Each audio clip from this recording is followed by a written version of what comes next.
France Bleu Mayenne. Isabelle Marchand, vous recevez ce matin Christopher Guéna, qui est donc l'invité de France Bleu Mayenne. Christophe Guéna, qui est mayennais, c'est le plus jeune candidat à l'élection présidentielle de 2012. Je dis Christophe et c'est Christopher Guéna donc. Bonjour. Bonjour Christopher Guéna. Alors en fait vous êtes plutôt candidat à la candidature bien sûr pour la présidentielle parce qu'il va falloir rassembler les signatures. Est-ce que vous êtes inquiet? Est-ce que ça se passe bien? Non, je suis optimiste parce que je porte un programme original qui sort des programmes que l'on connaît tous, des partis traditionnels et je crois que ça peut être un élément fédérateur autour de ma candidature. Qu'est-ce que vous dites par exemple au maire? Aux maires, je leur dis que aujourd'hui je représente la seule candidature de la jeunesse et qu'ils ne doivent pas tourner le dos à la jeunesse, à la pluralité, au débat et à la démocratie. Vous avez combien de promesses de parrainage pour l'instant? 6 à l'heure actuelle. Donc ça fait encore beaucoup de chemin. Oui, ça fait beaucoup de chemin, mais en même temps ma candidature elle date de dimanche dernier. Donc je trouve que c'est un bon chiffre et on va continuer, on va sensibiliser un maximum de maires, en particulier en Mayenne, et les maires de petites communes et les maires sans étiquette. Alors vous êtes étudiant en droit à Laval, le fondateur d'un jeune parti politique, Société Nouvelle, qui rassemble pour l'instant une quinzaine de membres. Est-ce que vous pouvez nous parler un petit peu de votre programme ? Le programme, si vous voulez, il vise à dire aujourd'hui que l'on est dans une conjoncture qui est le résultat d'une politique céciteuse, plutôt de gouvernance céciteuse. À savoir qu'ils n'ont pas pris en considération l'origine de nos maux économiques et sociaux, qui est à coup sûr aujourd'hui le chômage de masse, qui croissant fragilise le pouvoir d'achat des ménages, ralentit la consommation, amène les entreprises à moins produire et donc à licencier de nouveau. Ce qui fait qu'aujourd'hui on se trouve dans un cercle vicieux dont on n'arrive pas à sortir et dont tout l'enjeu évidemment est d'inverser sa rotation de sorte à ce qu'il devienne vertueux. Mais encore faut-il, si vous voulez, s'attaquer à l'origine du chômage de masse et c'est aujourd'hui ce que l'on ne fait pas. D'ailleurs c'est si vrai qu'en 2007 Nicolas Sarkozy a fait sa campagne présidentielle sur le thème du pouvoir d'achat. Or sa fragilisation c'est une conséquence directe du chômage de masse. Alors comment s'attaquer à ce problème ? Eh bien il faut cibler son origine.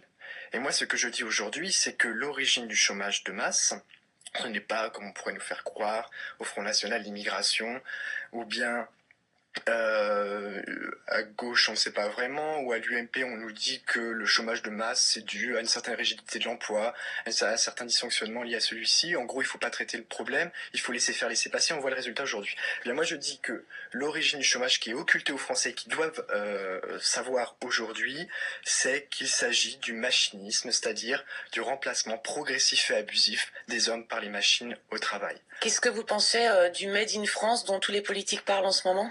Mais ça, si vous me permettez de le dire, c'est du délire. Pour une simple et bonne raison, c'est que certes, en 30 ans, il y a à peu près 2 millions d'emplois qui ont été perdus dans le secteur industriel, mais aujourd'hui, en France, il y a 2 millions d'emplois qui sont la création directe d'entreprises qui se sont installées, d'entreprises étrangères qui se sont installées en France. C'est bien qu'aujourd'hui, on évoque, si vous voulez, les délocalisations sans évoquer les localisations. Ce que j'entends par là les entreprises étrangères qui viennent s'installer sur notre sol. Pour moi, aujourd'hui, c'est un débat futile qui, là encore, ne vise pas à dire la vérité et qui, là encore, ne vise pas à s'attaquer véritablement, résolument à nos problèmes économiques et sociaux. Est-ce que, pour parler d'une façon plus générale, la vocation de votre parti, Société Nouvelle, c'est de rassembler tous ceux qui ne se retrouvent pas au sein des partis politiques traditionnels ? Oui, d'ailleurs, c'est la raison pour laquelle j'ai créé Société Nouvelle. C'est qu'à un moment donné, j'ai eu envie de m'engager en politique, j'ai eu envie de rejoindre un parti politique. Or, les partis politiques traditionnels aujourd'hui n'évoquent pas cette question qui m'apparaît essentielle. Je rappelle quand même à chacun d'entre nous que le chômage de masse coûte aujourd'hui à l'État chaque année, lui et ses corollaires, 300 milliards d'euros. Si on s'attaquait véritablement à ce problème, ça nous éviterait les plans d'austérité d'une rare violence et surtout d'une inutilité invraisemblable puisqu'elle pille les ménages et fragilise la croissance et surtout qui vise à ramener dans les caisses de l'État seulement 10 milliards d'euros. Moi je dis que si on s'attaquait au véritable problème, on pourrait assainir durablement nos finances en s'attaquant donc au vrai problème qui est selon moi le machinisme. En quelques mots, Christopher Guéna, quel est votre parcours politique ? Depuis quand vous intéressez-vous à la politique, sachant qu'on rabâche tout le temps que les jeunes ne s'intéressent pas à la politique ? Si vous voulez, l'intérêt pour la politique, je pense que c'est le fruit d'un parcours qui est propre à chacun avec des éléments un peu divers. Mais la seule chose que je peux dire, moi, c'est que je m'intéresse à la politique parce que je suis scandalisé, si vous voulez, dans la situation dans laquelle on se trouve. Voilà, 5 millions de chômeurs, des ménages surendettés.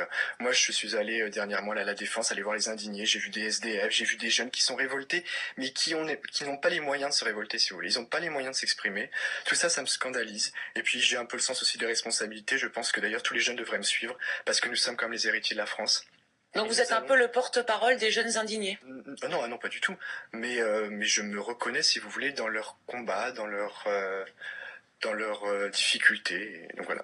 Donc je les soutiens. Alors ce qu'il faut dire, c'est que l'âge minimum pour être président est passé récemment à 18 ans. Oui, parce que souvent on me fait la réflexion, on me dit Christopher, t'es dans le délire, tu pourras jamais être élu président de la République. Bon, des fois ça tombe bien parce que j'ai pas envie d'être élu président de la République. En revanche, j'ai envie de porter mon projet le plus loin possible. Et effectivement, on peut être candidat à l'élection présidentielle à 18 ans depuis l'été dernier. Alors si on veut en savoir plus, Christopher Guéna, sur votre programme pour la présidentielle, il y a en fait 2 sites, guéna2012.fr. Voilà, ça c'est le site de la campagne. Et puis un site internet, société-nouvelle.fr. Voilà. On aura tout le programme en détail. Là sur les 2 sites, voilà.